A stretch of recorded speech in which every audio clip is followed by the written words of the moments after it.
So not only did the Seahawks manage to pick up arguably the most talented undrafted free agent prospect and wide receiver Tamorion Terry out of Florida State University, they also managed to pick up a Doug Baldwin clone. Josiah. What's good, brother? Roll the clip. Here comes the, y'all don't really want it like that. Yeah. Here comes the. Calvin-Domingo's the name, and SteezyBandz the game. Once again, if you're tuned in or if this is your first time here and if for some reason you aren't already subscribed, hit that subscribe button, man. Join the family, join the team. Be sure to also drop us a like and leave a comment if you enjoy watching our content or if you want to show any support.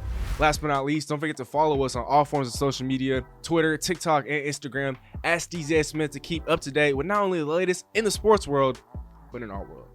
Again, you're tuning to SteezyBandz, and let's get to cooking.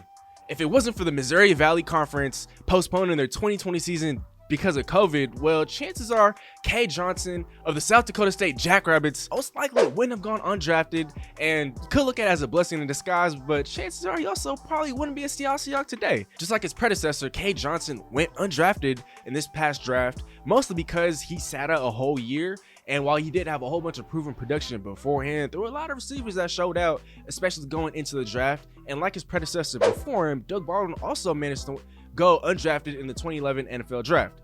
Not only do the similarities exist in terms of their height, they're both around 5'10", 5'11", 185 or about 190 pounds, they also had some of the same concerns heading into draft night. Not only did Cade Johnson go undrafted because his team didn't play at all last year, but Cade Johnson isn't the most athletically gifted receiver prospect out there. When you go back to the NFL Combine, and while guys like DK Metcalf might tell you that the NFL Combine isn't everything, well, he didn't test very well.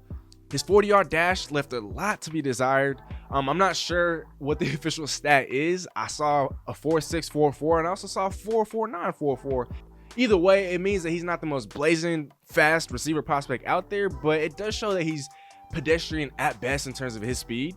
He finished in the 9th percentile in terms of his broad jump at 9 feet 6 inches, and he had a vertical leap of 35 inches, good for the 41st percentile. While you might look at these as a knock on Cade Johnson, I say otherwise. Doug Baldwin eventually became a Pro Bowl wide receiver in Seattle, and if you look at the last couple of seasons that he had prior to retiring, well, he was one of the best wide receivers in all the NFL. He wasn't the most athletically gifted, he wasn't the fastest, but he was very smart, he was a technician, and he just knew what he was doing on the football field. His football IQ was off the charts, and the same goes for Cade Johnson.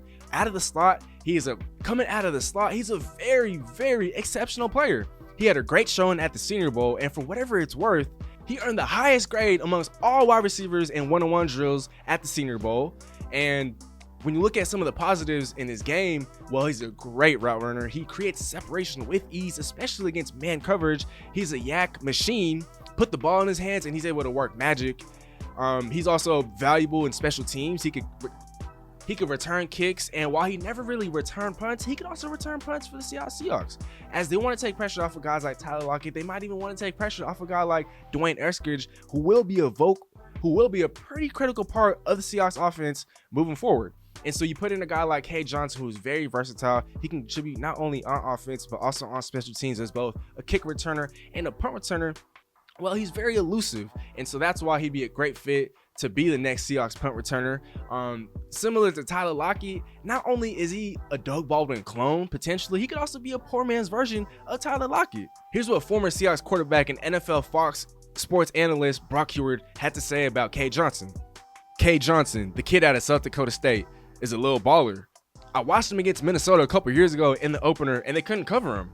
Kept looking at him and listening to people. He's a poor man's Tyler Lockett. He's not quite as fast, but just an incredible football sense. I was frankly very surprised he went undrafted. There are lots of people mocking him as a 4th round pick, 5th round pick, so to see him go undrafted, there either maybe was a medical concern, who knows, or he was just a 4'6" guy on too many stopwatches in a deep receiver class. And now I know it is the offseason and there's a whole lot of optimism for a lot of incoming rookies, free agents, guys on new teams, but with Cade Johnson, something feels a little bit different. Like I mentioned earlier, he did play against lesser competition. He didn't play in the FBS, he played in the FCS. And yes, that's somewhat concerning, but let me alleviate these concerns for y'all. he showed out at the Senior Bowl. He was going up against top-notch competition. He was going up against future NFL players. He was going up against some of the best.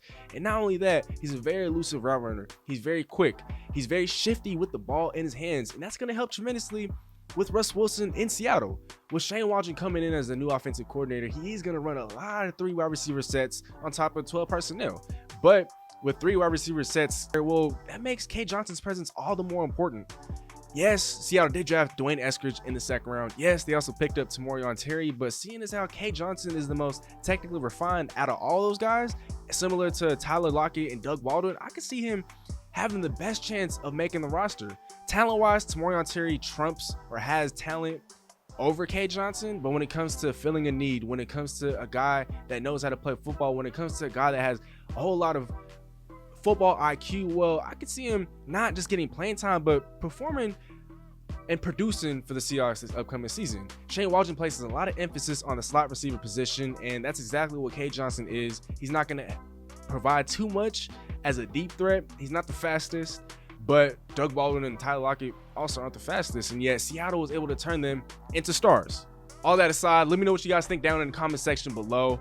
Does Cade Johnson make the roster? Is he a clone of Tyler Lockett or Doug Baldwin, or maybe a combination of both? Let me know what you guys think down in the comment section below. If you have a particular player that you want us to cover, if there's a particular topic that you want us to cover, be sure to let your voices be heard. That marks the end of this video, folks. Hope you guys enjoyed. Nothing but love. Steezy out. Again, this video is going to be dedicated to Mr. Todd Nas. While that concludes this video, we have loads of other content. You don't have to stop watching there. Other content on our channel homepage, as well as our social media platforms. And again, don't forget to hit that subscribe button for us. Tell a friend to tell a friend. Nothing but love, and Steezy out.